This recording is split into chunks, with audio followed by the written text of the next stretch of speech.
But পার্থক্যটা হচ্ছে পরিবাহীর ভিতর দিয়ে ইলেকট্রনের প্রবাহ নিয়ে আলোচনা করে হচ্ছে তোমার ইলেকট্রিসিটি, আর অর্ধপরিবাহীর ভিতর ইলেকট্রনের প্রবাহ নিয়ে আলোচনা করে হচ্ছে ইলেকট্রনিক্স। এই হচ্ছে মেইন পার্থক্য। দুটোই ইলেকট্রনের প্রবাহ নিয়ে আলোচনা করে, কিন্তু একটা হচ্ছে পরিবাহীর ভিতর দিয়ে আর একটা হচ্ছে অর্ধপরিবাহীর ভিতর দিয়ে। তার মানে আমাদের এই চ্যাপ্টারতে এই অর্ধপরিবাহী কনসেপ্টটা খুব ইম্পর্টেন্ট। আর পরিবাহীর ভিতর দিয়ে যেগুলো, সেগুলো তো আমরা আলাদা চ্যাপ্টার পড়িয়ে আসছি, কারেন্ট, ইলেকট্রিসিটি। সেখানে আমরা পরিবাহীর ভিতর দিয়ে ইলেকট্রনের প্রবাহ নিয়ে ডিসকাস করেছিলাম, ড্রিফট ভেলোসিটি বা তারণ বেগ এগুলো পড়ছি, বিভিন্ন সার্কিট দেখেছিলাম। তো আজকে হচ্ছে এই স্পেশাল টাইপের ইলেকট্রনের প্রবাহ, এবং সেটা হচ্ছে অর্ধপরিবাহীর ভিতর। তো আমাদের প্রথমে লাগবে অর্ধপরিবাহীর ভিতর দিয়ে এই ইলেকট্রনের প্রবাহটা কিভাবে হবে। হ্যাঁ, এবং এটা পরিবাহীর ভিতর দিয়ে ইলেকট্রনের প্রবাহ যদি হচ্ছে, আমরা সেখান থেকে ইলেকট্রিসিটি পাচ্ছি, তাহলে অর্ধপরিবাহীর ভিতর দিয়ে আবার ইলেকট্রনের প্রবাহ বা কেন দরকার? এটার কারণটাই হচ্ছে অর্ধপরিবাহীর ভিতর দিয়ে ইলেকট্রনের প্রবাহ করলে তোমার আমরা যে ডিভাইসগুলো ইউজ করি সেই ডিভাইসগুলোর শেপ অনেক ছোট হয়ে যায়। অর্থাৎ ফার্স্ট জেনারেশনের যে কম্পিউটার, যদি আমরা এক্সাম্পল হিসেবে বলি, ফার্স্ট জেনারেশন কম্পিউটার, ফার্স্ট জেনারেশনের যে কম্পিউটার, এখানের মেইন এলিমেন্ট ছিল কিন্তু তোমার কন্ডাক্টর বা পরিবাহী, এবং সেখানে পরিবাহীর মাধ্যমে তোমার ডায়োড ট্রায়োড তৈরি করা হতো। সেগুলোকে বলা হতো vacuum diode, vacuum triode, except. এগুলো ছিল ফার্স্ট জেনারেশনের কম্পিউটারের এলিমেন্ট, এবং সবই ছিল ইলেকট্রিক্যাল ডিভাইস। ইলেকট্রিক্যাল ডিভাইস ছিল এগুলো, ইলেকট্রিক্যাল, অর্থাৎ কন্ডাক্টর ইউজ করা হইতো।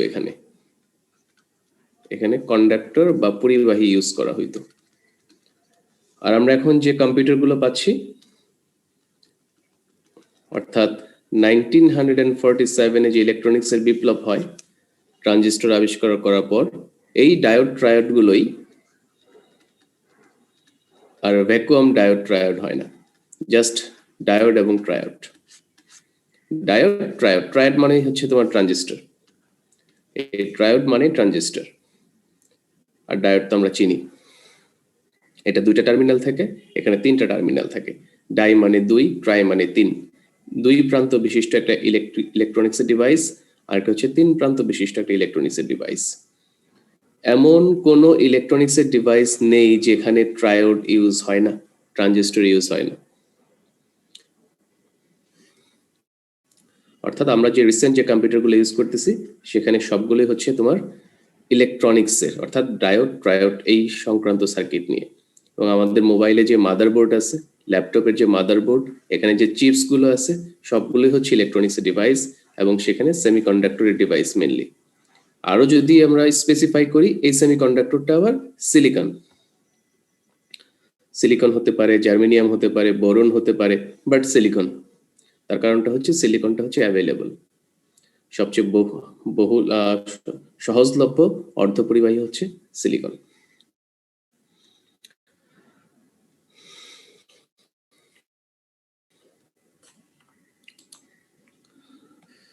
আচ্ছা, তো আমরা অর্ধপরিবাহীর ক্যারেক্টারিস্টিক্সে যাওয়ার পূর্বে আমরা এনার্জি লেভেল এবং এনার্জি ব্যান্ড, শক্তি স্তর এবং শক্তি ব্যান্ড সম্পর্কে আমাদের একটা ধারণা দরকার, এবং এটার সাহায্যে আমরা পরিবাহী, অর্ধপরিবাহী এবং কুপরিবাহী এই তিন শ্রেণীকে ক্লাসিফাই করব। ওকে, সেটার জন্য আমাদের শক্তি স্তর এবং শক্তি ব্যান্ড সম্পর্কে একটা ধারণা দরকার।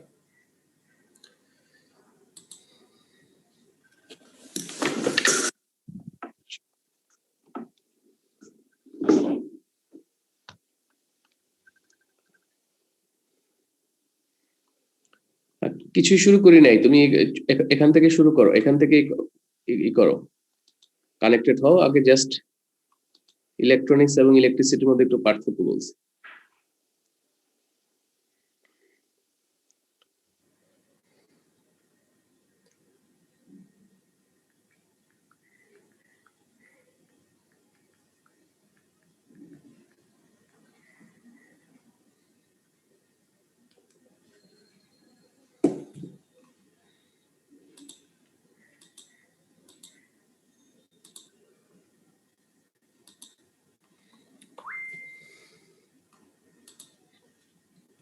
আচ্ছা, তাহলে এনার্জি লেভেল এবং এনার্জি ব্যান্ড, শক্তি স্তর এবং শক্তি ব্যান্ডে আমরা চলে আসি।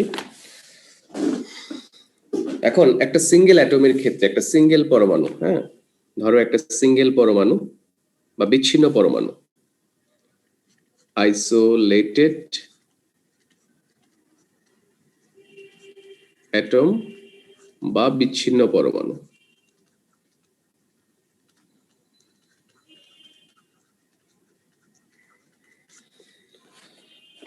ধরো এই হচ্ছে একটা আইসোলেটেড অ্যাটম বা বিচ্ছিন্ন পরমাণু।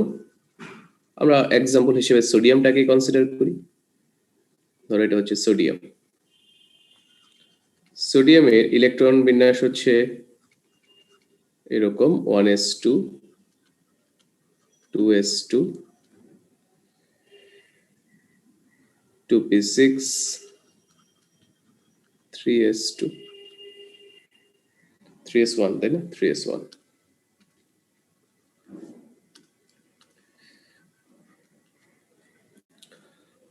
একটা বিচ্ছিন্ন সোডিয়াম পরমাণু। তো ধরো এটা হচ্ছে 1s স্তর সোডিয়ামের, এটা হচ্ছে 2s স্তর, এটা হচ্ছে ধরো 2p স্তর, এটা হচ্ছে 3s স্তর। কনসিডার করো। তাহলে এটা 1s, এটা হচ্ছে 2s, এটা হচ্ছে 2p, এটা হচ্ছে 3s। তাহলে 1s এ দুইটা ইলেকট্রন থাকতে পারে, 2s এ তোমার থাকতে পারে হচ্ছে দুইটা ইলেকট্রন, 2p তে 6টা ইলেকট্রন থাকতে পারে, 3s এ একটা ইলেকট্রন আছে, 3s1। ওকে, 1s2 2s2 2p6 3s1। এই একটা ইলেকট্রনটা সোডিয়ামের কাছে একটু বার্ডেমের মতো, বোঝার মতো অবস্থা। সোডিয়ামের এই একটা ইলেকট্রন যেটা 3s1 এ আছে, আর এখানে যেটা আছে এটাকে আমি বললাম হচ্ছে ফ্রি ইলেকট্রনের রিজিয়ন, মুক্ত ইলেকট্রন। এই যেটা, এই ডট ডট লাইনটা আমি মুক্ত ইলেকট্রনের জন্য বললাম। এটা হচ্ছে আইসোলেটেড সোডিয়াম, দুইটা 4টা, আর এখানে 6টা 10টা আর একটা 11টা। এটা 3s1 এ আছে, একটা বিচ্ছিন্ন পরমাণু। এখন এই সোডিয়াম দ্বারা যদি একটা কঠিন পদার্থ তৈরি হয়, সোডিয়াম দ্বারা যদি আমরা একটা কঠিন পদার্থ তৈরি করি, অর্থাৎ সোডিয়ামের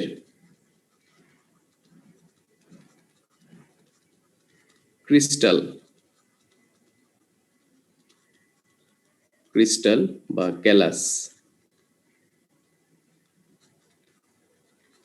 সোডিয়ামের ক্রিস্টাল বা ক্যালাস যদি আমরা কনসিডার করি, বা আরেকভাবে বলা যায় সোডিয়াম দ্বারা তৈরি কঠিন পদার্থ, সোডিয়াম দ্বারা তৈরি কঠিন পদার্থ, সোডিয়াম দ্বারা তৈরি কঠিন পদার্থ, এটাই হচ্ছে সোডিয়ামের ক্রিস্টাল। এবং এরকম যদি একটা ক্রিস্টাল হয়, তাহলে এই ক্রিস্টালের ধরো এই হচ্ছে একটা অ্যাটম, এই হচ্ছে একটা অ্যাটম, এই হচ্ছে একটা অ্যাটম, এই হচ্ছে একটা অ্যাটম, এই হচ্ছে একটা অ্যাটম, এই হচ্ছে একটা অ্যাটম, এই হচ্ছে একটা অ্যাটম। তাহলে প্রত্যেকটা অ্যাটমের 1s আছে, 2s আছে, 2p আছে, 3s আছে, প্রত্যেকটা অ্যাটমের। এটার জন্য, এটার জন্য খেয়াল করো, 1s 2s,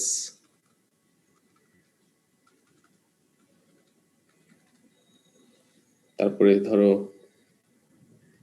2p,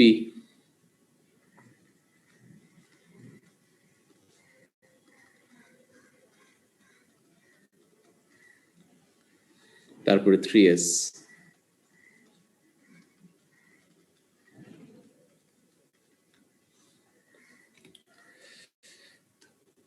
একই রকম ভাবে দুইটা ইলেকট্রন, দুইটা, ছয়টা, একটা, দুইটা, দুইটা, ছয়টা, একটা।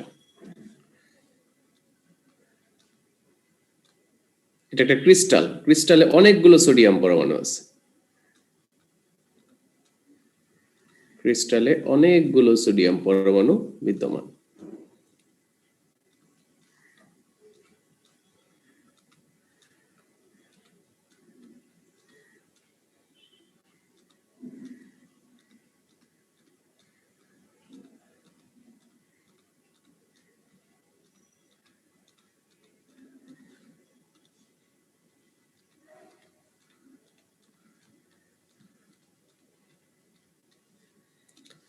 এটা জাস্ট বোঝানোর জন্য একটা ডায়াগ্রাম, এই ডায়াগ্রামগুলো আরেকটু কমপ্লেক্স, হ্যাঁ, বোঝানোর জন্য একটু সহজ করে ড্র করা।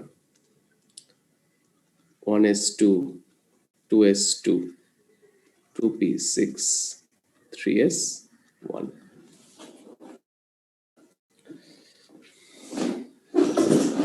আচ্ছা, তাহলে এবার খেয়াল করো যে যখন একটা আইসোলেটেড অ্যাটম ছিল বা বিচ্ছিন্ন পরমাণু ছিল, ধরো একটা সোডিয়াম আমার কাছে আছে, এই সোডিয়ামের এই স্তরের যে এনার্জি, লেজার পয়েন্টার দিকে তাকাও, 1s2, এটা প্রথম শক্তি স্তর। এখানে ইলেকট্রনগুলোর যে এনার্জি, তোমার কাছে যদি একটা সোডিয়াম থাকে, সেখানেও এই প্রথম কক্ষপথের বা অরবিটালের ইলেকট্রনগুলোর এনার্জি কিন্তু একই হবে।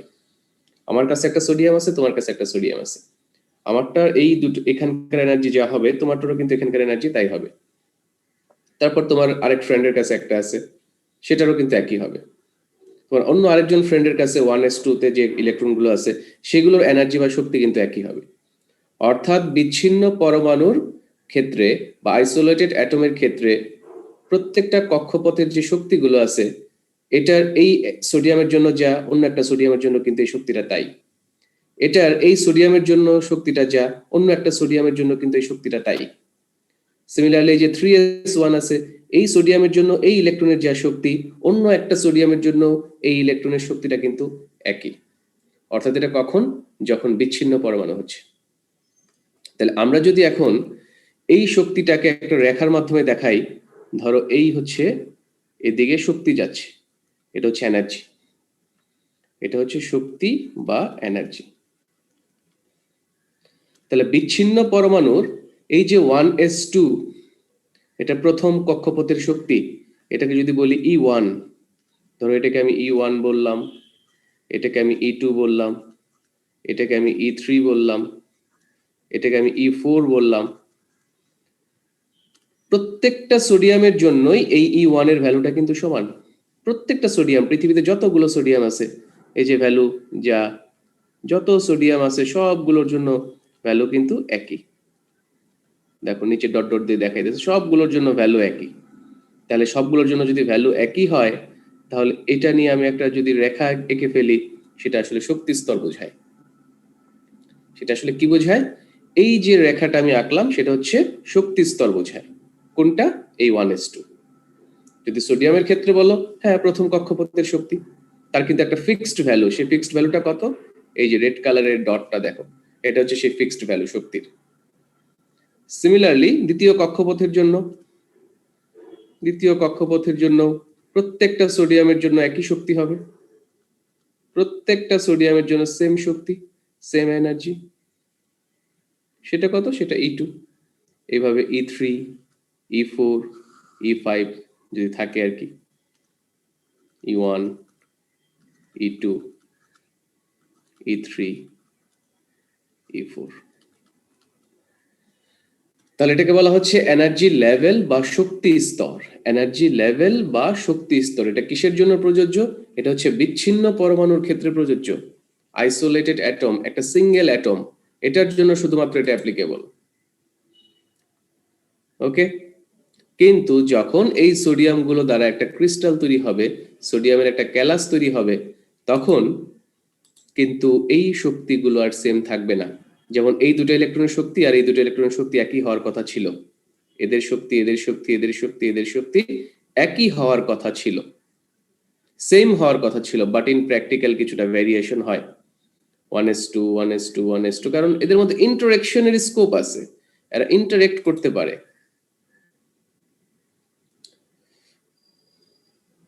বোঝানোর জন্য বললাম যে একটা প্রত্যেকটা এটা একটা অ্যাটম, এটা একটা অ্যাটম, এটা একটা অ্যাটম, এটা জাস্ট বোঝানোর জন্য বললাম।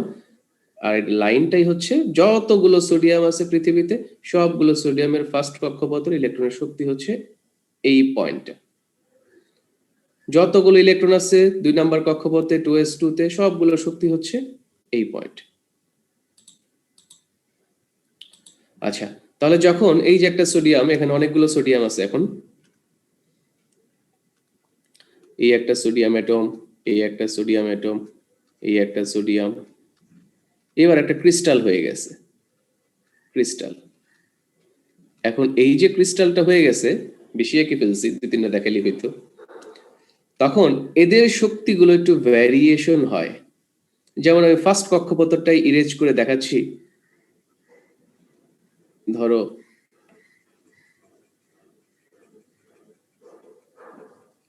ফার্স্ট কক্ষপথ যেটা আছে 1s2, এই যে 1s2 এখানে যে ইলেকট্রনগুলো আছে এদের শক্তিটা ভ্যারি করে। শক্তিটা ভ্যারি করে বলতে, আমি যদি এদিকে এনার্জি বোঝাই আগের মতোই, ধরো এদিকে এনার্জি বোঝাচ্ছি,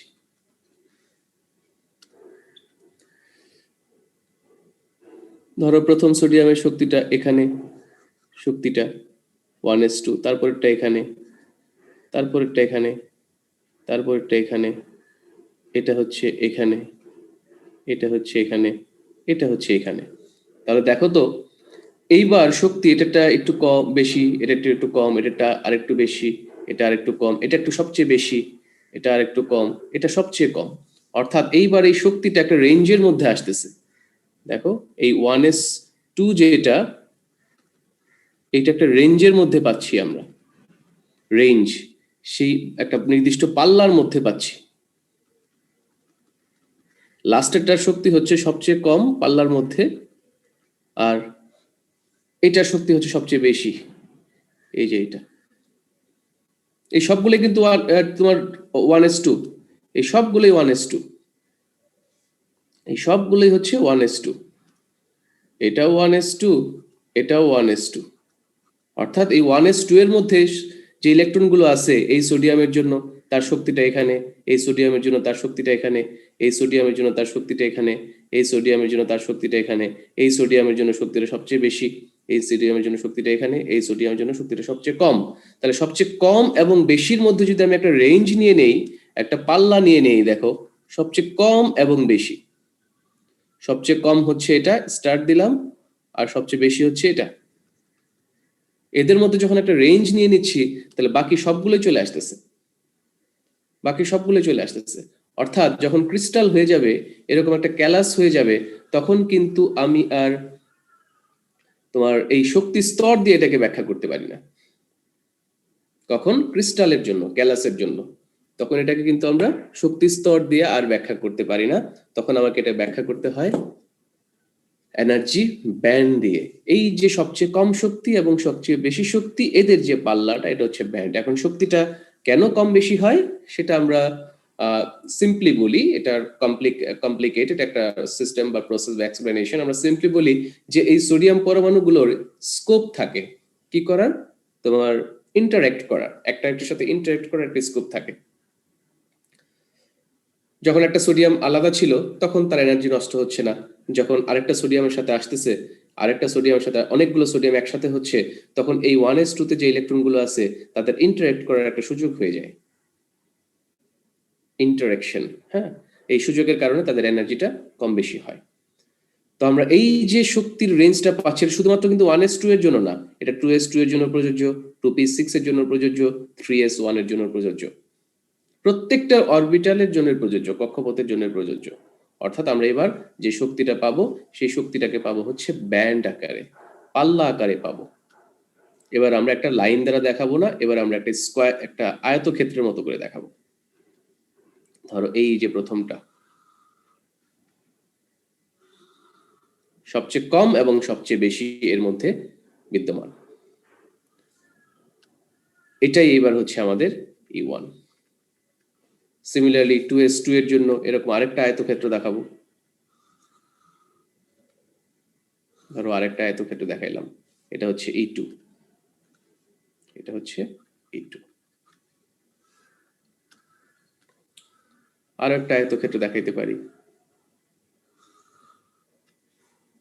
সেটা হচ্ছে E3। তাহলে E1, E2, E3 এরকম ভাবে এগুলোকে আমরা বলবো হচ্ছে শক্তি ব্যান্ড। আগেরটা ছিল শক্তি স্তর, এনার্জি লেভেল, আর এটা হচ্ছে শক্তি ব্যান্ড।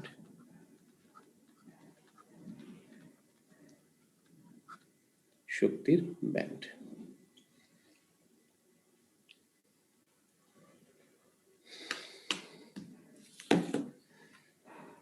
ওকে, ক্লিয়ার?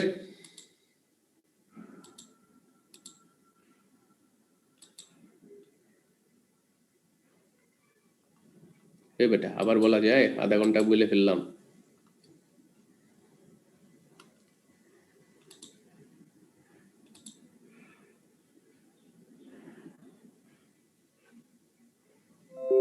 বলো মেহেদি। স্যার একই অ্যাটমের দুইটা ইলেকট্রনে কি শক্তি ভিন্ন হবে স্যার? আমরা ক্যালাসের মধ্যে ইলেকট্রন কক্ষপথ অনুযায়ী হিসাব করব, একই কক্ষপথে থাকলে শক্তি একই হবে, তাদের ঠিক আছে, স্পিন আলাদা হবে কিন্তু শক্তি একই হবে।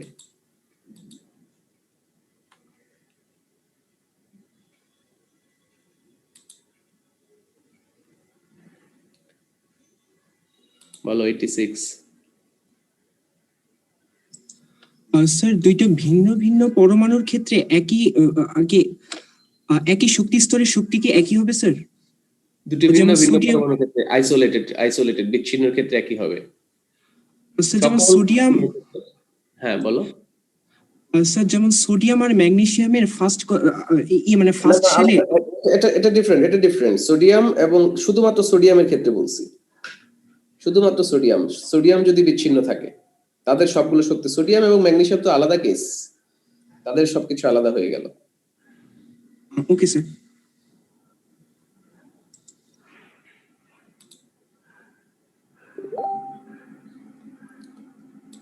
বলো 19। স্যার আমরা তো জানি স্যার মানে ধাতুগুলোকে ইলেকট্রনের মুক্ত সাগর বলা হয়, তখন স্যার মানে স্যার মানে তার কি শক্তি স্তর থেকে বের হয়ে যায়? আসতেছি সেটাতে আসতেছি।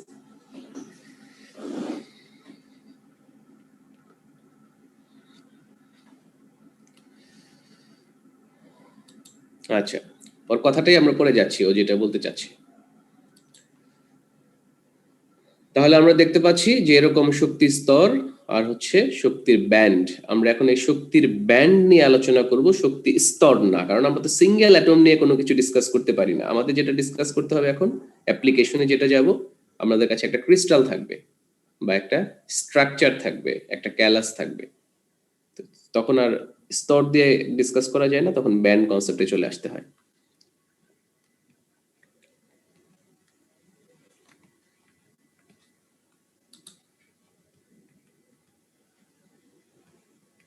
এই যে এরকম ভাবে আমরা শক্তি স্তরগুলোকে দেখাই।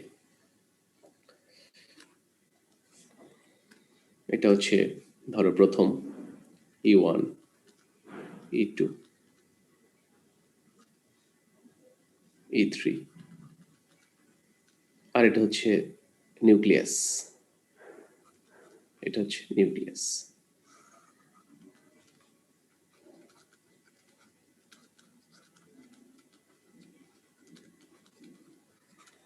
এটাকে যদি E1 বলি, এটা হচ্ছে E2, E3, En বললাম, টোটালটাই হচ্ছে শক্তি স্তর En। এবং এনটা যদি ইনফিনিটি হয়ে যায় তখন ইলেকট্রনগুলো ফ্রি হয়ে যাবে, ফ্রি ইলেকট্রন হয়ে যাবে। তখন ইলেকট্রনগুলোকে কোনো পার্টিকুলার অ্যাটম দাবি করতে পারবে না, ক্লেম করতে পারবে না, এনটা যদি ইনফিনিটি হয়ে যায়।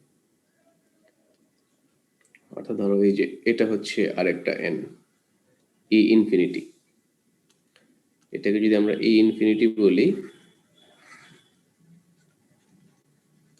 এখানে যদি কোনো ইলেকট্রন থাকে, যদি থাকে তখন সেটা ফ্রি ইলেকট্রন। এরা ফ্রি ইলেকট্রন। ফ্রি ইলেকট্রন হলে এদের শক্তিটা বলবো আমরা, এরা তখন আর ইয়ের বাইরে, অরবিটের বাইরে। এই ফ্রি ইলেকট্রন আমরা চাচ্ছি, অর্ধপরিবাহী থেকে আমরা এই ফ্রি ইলেকট্রন গুলো চাচ্ছি, আমরা এই ফ্রি ইলেকট্রন তৈরি করতে চাচ্ছি।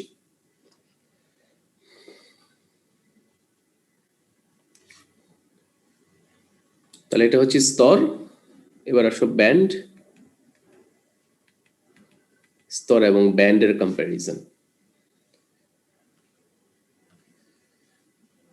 E1 E2 আবারও দেখাচ্ছি, কম্প্যারিজন করে দেখাচ্ছি।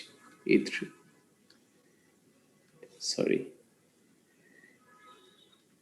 E1 E2 E3। আর নিচেরটাকে এডস অফ দ্য নিউক্লিয়াস বলতেছি, হ্যাঁ, নিউক্লিয়াসের প্রান্ত আর কি, এডস অফ দি নিউক্লিয়াস। এটা কিছু না,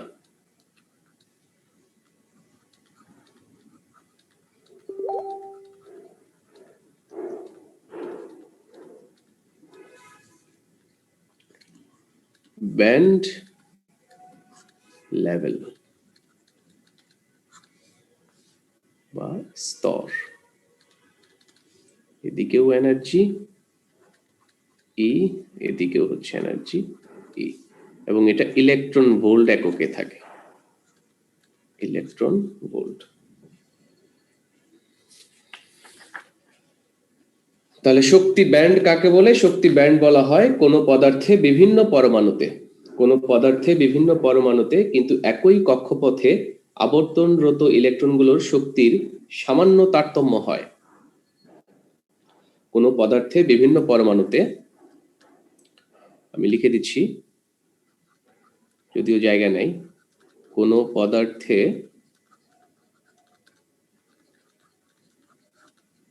বিভিন্ন পরমাণুতে, বিভিন্ন পরমাণুতে কিন্তু একই কক্ষপথে আবর্তনরত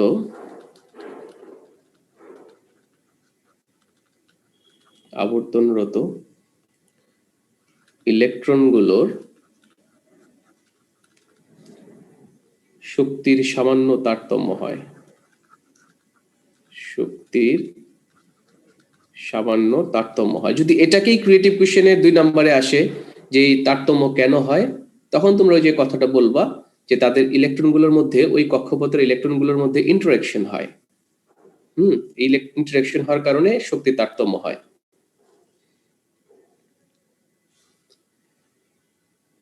শক্তির সামান্য তারতম্য হয়। তারতম্য হওয়ার মানে হচ্ছে সেখানে একটা নিম্ন সীমা আছে, সেখানে একটা উচ্চ সীমা আছে, একটা নিম্ন সীমা, একটা উচ্চ সীমা।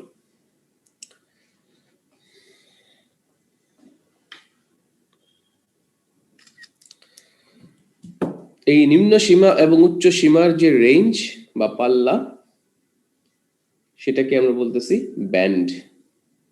তাহলে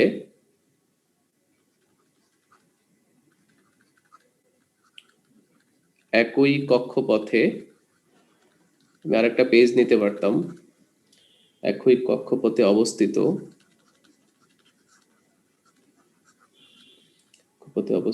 এই সকল ইলেকট্রনের,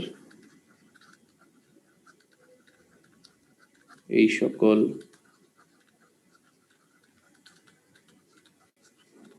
ইলেকট্রনের শক্তির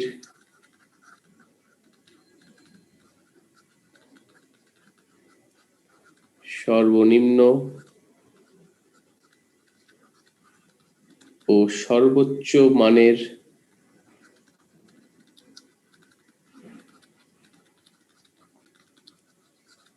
মধ্যবর্তী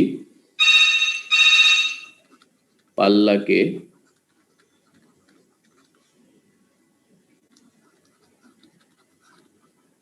শক্তি ব্যান্ড বলে। পাল্লাকে শক্তি ব্যান্ড বলে। লেখার অর্থ হচ্ছে এখানে 2 ধরনের কনসেপ্ট আছে, তো এই যে তারতম্য হয়, এটা কেন ব্যাখ্যা করো। আবার ডেফিনেশন 1 মার্ক 2 মার্কের জন্য যেটাই আসুক।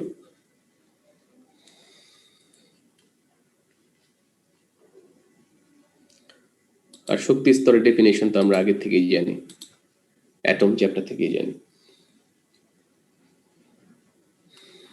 এই হচ্ছে শক্তির ব্যান্ডের ডেফিনেশন, এনার্জি ব্যান্ড।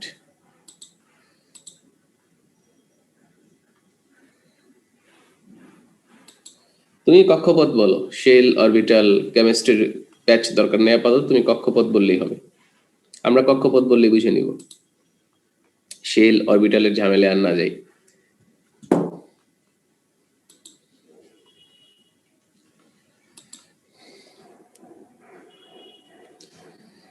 মাই গড, এটা রয়ে গেছে।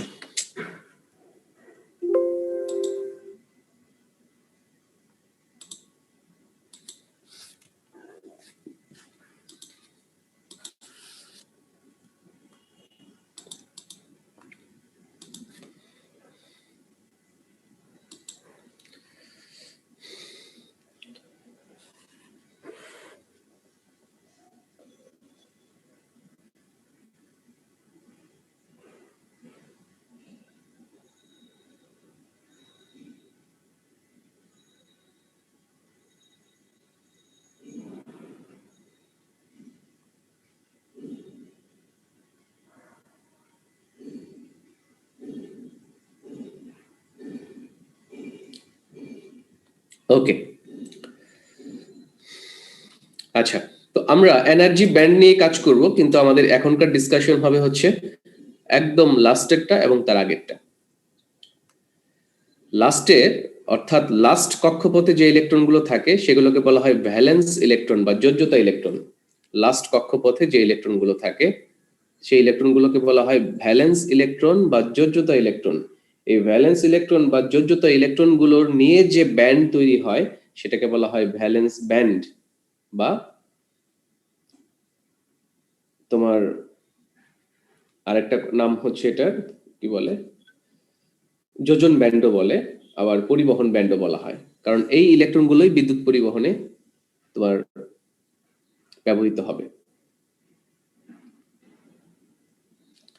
তাহলে লাস্টেরটাকে আমরা বলবো হচ্ছে কন্ডাকশন ব্যান্ড বা পরিবহন, ভ্যালেন্স ব্যান্ড বা পরিবহন ব্যান্ড।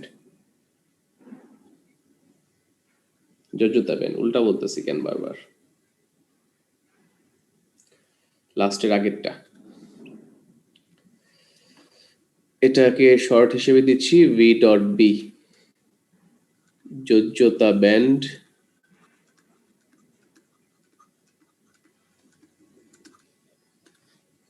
বা ভ্যালেন্স ব্যান্ড।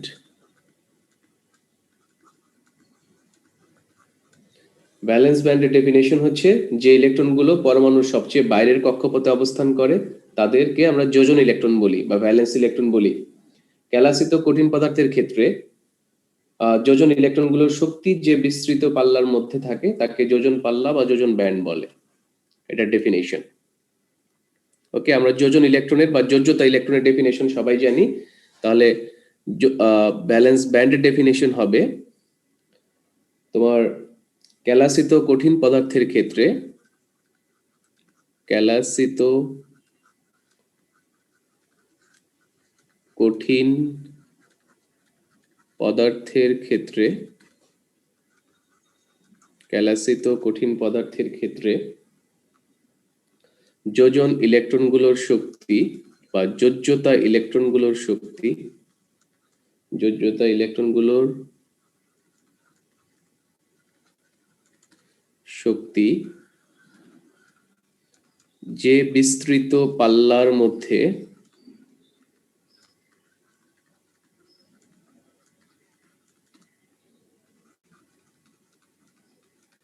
সীমাবদ্ধ থাকে,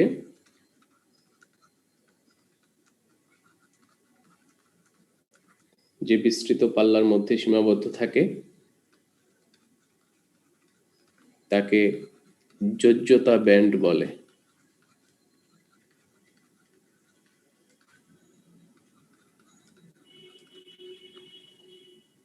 এই যোজ্যতা ব্যান্ডের ইলেকট্রনগুলোকে যদি আমরা ফ্রি করতে পারি, এটা হচ্ছে ফ্রি ইলেকট্রনগুলোর ব্যান্ড। যোজ্যতা ব্যান্ডের ইলেকট্রনগুলোকে যদি আমরা ফ্রি করতে পারি তখন সেটা হয়ে যাবে পরিবহন ব্যান্ড। লাস্টেরটা এটা হচ্ছে পরিবহন ব্যান্ড। পরিবহন ব্যান্ড বা কন্ডাকশন ব্যান্ড। যেমন কপারের ক্ষেত্রে এই পরিবহন ব্যান্ডে অসংখ্য ফ্রি ইলেকট্রন থাকে।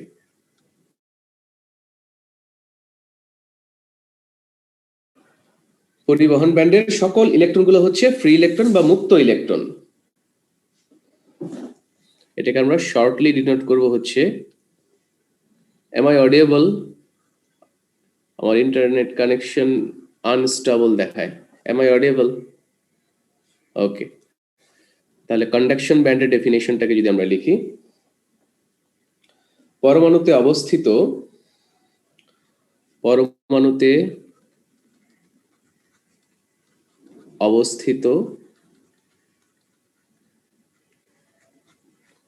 মুক্ত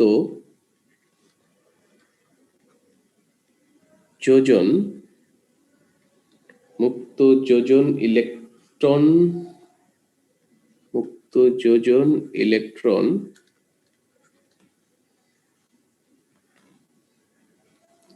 গুলোর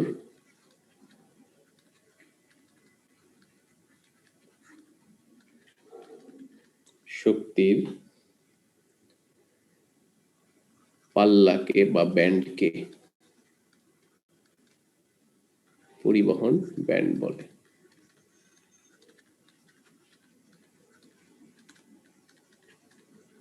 পরিবহন ব্যান্ড বলে।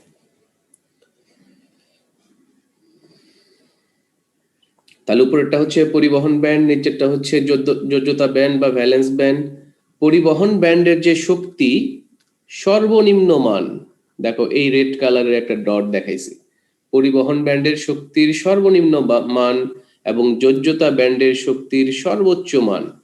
পরিবহন ব্যান্ডের শক্তির সর্বনিম্ন মান এবং যোজ্যতা ব্যান্ডের শক্তির যে সর্বোচ্চ মান, এদের মধ্যবর্তী যে অঞ্চল, সেই অঞ্চলটাকে বলা হয় হচ্ছে তোমার নিষিদ্ধ অঞ্চল। এটাকে নিষিদ্ধ অঞ্চল বলে।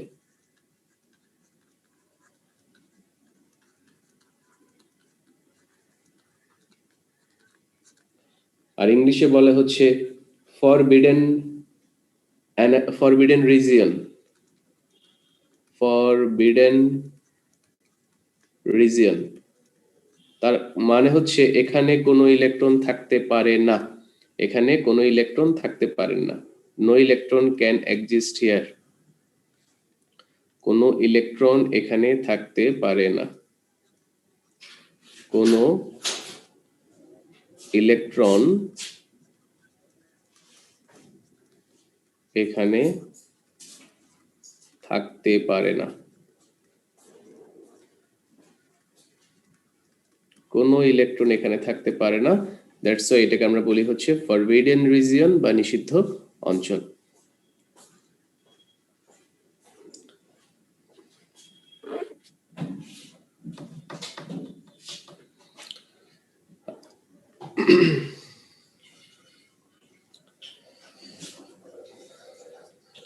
তাহলে আমরা এখানে এটার শক্তিটাকে কিভাবে হিসাব করব? নিষিদ্ধ শক্তি band, forbidden energy gap. Forbidden energy gap পরে নিচ্ছি কোশ্চেন। ফরবিডেন একটু পরে, এনার্জি গ্যাপ শেষ করে নেই। ফরবিডেন এনার্জি গ্যাপ, এটাকে বলা হচ্ছে নিষিদ্ধ শক্তি ব্যবধান। নিষিদ্ধ শক্তি ব্যবধান। এটাকে অনেকে ইজি দ্বারা ডিনোট করে। ইজি, এটাকে অনেকে ইজি দ্বারা ডিনোট করে। এটা হচ্ছে কন্ডাকশন ব্যান্ডের সর্বনিম্ন মান, তাই না? তাহলে এনার্জি অফ কন্ডাকশন ব্যান্ড তার আবার minimum value minus energy of valence band তার আবার ম্যাক্সিমাম ভ্যালু। এই পার্থক্যটা হচ্ছে ফরবিডেন রিজিয়নের শক্তির ব্যবধান, এনার্জি গ্যাপ, যেটাকে আমরা ইজি দ্বারা ডিনোট করি, এই টার্মগুলোর উপর ডিপেন্ড করে আমরা পরিবাহী, অপরিবাহী এবং অর্ধপরিবাহীকে ক্লাসিফাই করব এই টার্মগুলোর উপর ডিপেন্ড করে, যে টার্মগুলোর কথা বলতেছি, সিবি, ভিবি, ইজি, এই তিনটা টার্ম দিয়ে।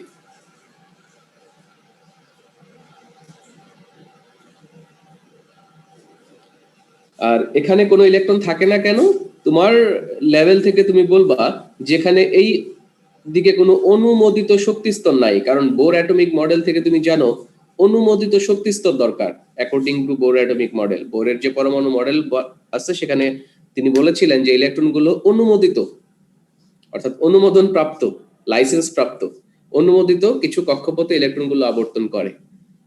এই যে কন্ডাকশন ব্যান্ড এবং ভ্যালেন্স ব্যান্ড, এদের যে মধ্যবর্তী অঞ্চল, এখানে কোনো অনুমোদিত শক্তি স্তর না থাকায় এখানে কোনো ইলেকট্রন থাকতে পারে না।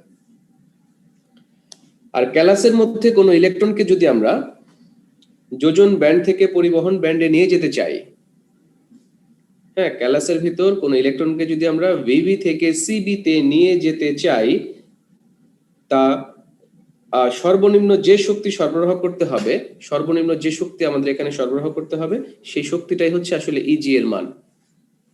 এই শক্তিটাই হচ্ছে আসলে ইজি এর মান। এখান থেকে একটা ইলেকট্রনকে যদি এখানে নিয়ে যেতে চাই, তাহলে সর্বনিম্ন যে শক্তি আমাদের দরকার, সেই শক্তিটাই হচ্ছে আসলে ইজি বা নিষিদ্ধ শক্তি ব্যবধানের মান। লাস্ট লাইন কোনটা? এটা হচ্ছে ই, এনার্জি অফ সিবি। সিবি মানে হচ্ছে পরিবহন ব্যান্ড। এনার্জি অফ সিবি তার মিনিমাম ভ্যালু, আর এটা হচ্ছে এনার্জি অফ ভিবি তার ম্যাক্সিমাম ভ্যালু। হ্যাঁ, এনার্জি অফ সিবি তার minimum minus energy of VB তার ম্যাক্সিমাম, এই দুটোর ব্যবধান থেকে আমরা পাচ্ছি নিষিদ্ধ শক্তি ব্যবধান বা ইজি।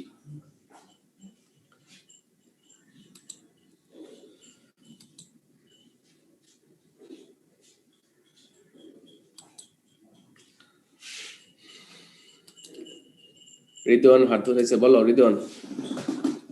স্যার ভিবি থেকে যখন সিবি তে চলে যাবে, তাহলে স্যার মানে একটা ইলেকট্রন তো শক্তি অর্জন করে, সেটা তো মানে নিষিদ্ধ অঞ্চল দিয়েই তো তাকে সিবি তে যেতে হবে, তাহলে মানে কিছু সময়ের জন্য তো তাকে থাকতে হবে নিষিদ্ধ অঞ্চলে। এই সময়টা এত ক্ষুদ্র যে সেটা আর আমাদের কাউন্টেই আসবে না। সে যদি চলে যায় ভিবি থেকে, যদি সিবি তে চলে যায়, মানে তুমি ধরো চিটাগাং, ঢাকা থেকে চিটাগাং হয়ে কক্সবাজারে যাও, তারপর তুমি বলো না যে স্যার আমি চিটাগাং ছিলাম। বলতে পারি না, এটা কেন জানি আমরা তো অনেক টাইম চিটাগাং থাকি, তারপর বলি না যে চিটাগাং গেছিলাম, বলি কোথায় কক্সবাজার গেছি। ব্যাপারটা হচ্ছে এরকম যে সে এখানে আসলে এই জায়গাটা হয়েই যাবে বা জাম করে যায়, অনেক সময় বলা হয় যে জাম করে চলে যায়, এবং এই অঞ্চলটার তোমার খুবই সামান্য একটা অঞ্চল এটা। অ্যাটমিক লেভেলে বলতে অনেক ক্ষুদ্র এই রিজিয়নটা, অর্থাৎ সে জাম্প করে এক্সাইটেড হয়ে ভিভি থেকে সিবি তে চলে যাবে। এখানে কোনো ইলেকট্রন আসলে এক্সিস্ট করবে না, এটা বলা হচ্ছে। এখানে ইলেকট্রন এক্সিস্ট করবে না।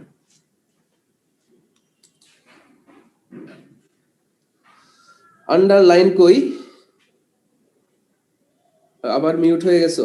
আমি তো আনমিউট করছিলাম, বলো। স্যার ভিবি এর নিচের কোন শক্তি স্তর থেকে যখন মানে ইলেকট্রন ভিবি তে যদি আসে, এরকম ক্ষেত্রে কি থাকতে পারে মাঝামাঝি অঞ্চলে, যেমন প্রথম থেকে দ্বিতীয় শক্তি স্তরে গেল এরকম? শুধুমাত্র যে সিবি এবং ভিবির ব্যবধানটা নিষিদ্ধ অঞ্চল তা না, যে কয়টা ব্যান্ড তুমি দেখাবা, ব্যান্ডের যে গ্যাপ, প্রত্যেকটাই নিষিদ্ধ অঞ্চল। আচ্ছা আচ্ছা স্যার, ওকে। তারপরে হচ্ছে 125, আমি একবারই করে দিচ্ছি। হ্যাঁ বলো, 125। স্যার আচ্ছা, মানে এই নিষিদ্ধ অঞ্চলে না থাকার কারণ কি আপনার, মানে ওইখানে যদি কোনো শক্তিস্তর কল্পনাও করা হতো, ওটা হচ্ছে গিয়ে মানে প্লাঙ্কের ধ্রুবকের পূর্ণ সংখ্যাটা আসতো না, এজন্য? আমরা আমাদের লেভেল থেকে আমরা এখন বলবো যে অনুমোদিত শক্তি স্তর নাই। হ্যাঁ, এটা অ্যাটমের আসলে আরো ফান্ডামেন্টাল যে ডিসকাশন, সব ফান্ডামেন্টাল ডিসকাশন হয় কোয়ান্টাম দিয়ে, ক্লাসিক্যাল দিয়ে এটা হয় না। আমরা শুধুমাত্র যে বোর অ্যাটমিক মডেলের কনসেপ্টটা বলতেছি। এটা সবকিছু যদি ম্যাথমেটিক্যালি প্রুফ, যেমন ইলেকট্রন নিউক্লিয়াসের অভ্যন্তরে থাকতে পারে না, এটা কিন্তু ক্লাসিক্যাল দিয়ে আমরা বলি, হাইজেনবার্গ আনসার্টেনিটি প্রিন্সিপাল দিয়ে বলি। তো সিমিলারলি এগুলো ক্লাসিক্যাল দিয়ে বলতে পারবো না। আচ্ছা স্যার। আচ্ছা স্যার, আরেকটা যে আপনি যে পয়েন্ট আউট করছেন ইসিবি মিনিমাম, তারপর একটা ছোট স্মল এম ড্যাশ, এটা কি স্মল এম ড্যাশটা মানে কি? কি এটা মিনিমামটাকে আবার শর্ট করে লিখি আমি। তোমরা আমার ক্লাস তো শুরু থেকে করো নাই, আমি মিনিমামটাকে এইভাবে শর্ট করে লিখি, ম্যাক্সিমামটাকে এইভাবে লিখি, সলিউশনটাকে এইভাবে লিখি আমি। এই না স্যার, করছি আর কি, এটা খেয়াল করিনি হয়তো আগে। মিন আচ্ছা, এম ঠিক আছে। উপরে আবার এমটা দেখে কনফিউজ। ঠিক আছে। আচ্ছা স্যার, কন্ডাকশন মানে শক্তি সরবরাহ বন্ধ করে দিলে কি স্যার কন্ডাকশন ব্যান্ড থেকে আবার এই যে ব্যালেন্স ব্যান্ডে চলে আসবে? ফ্রি হয়ে গেলে আর সে এখান থেকে আর আসবে না, ফ্রি হয়ে গেলে ফ্রি।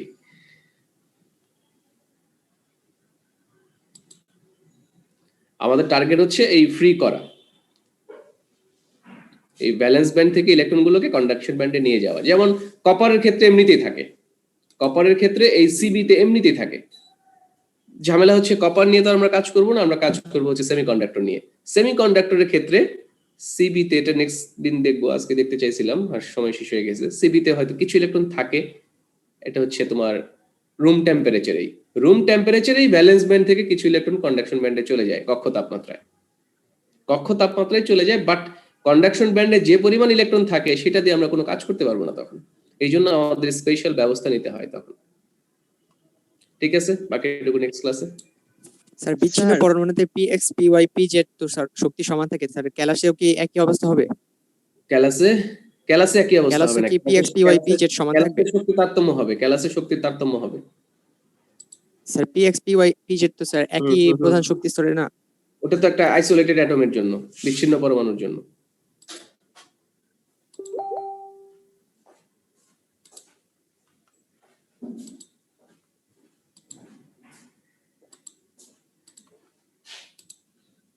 ওকে, ঠিক আছে, খোদা হাফেজ।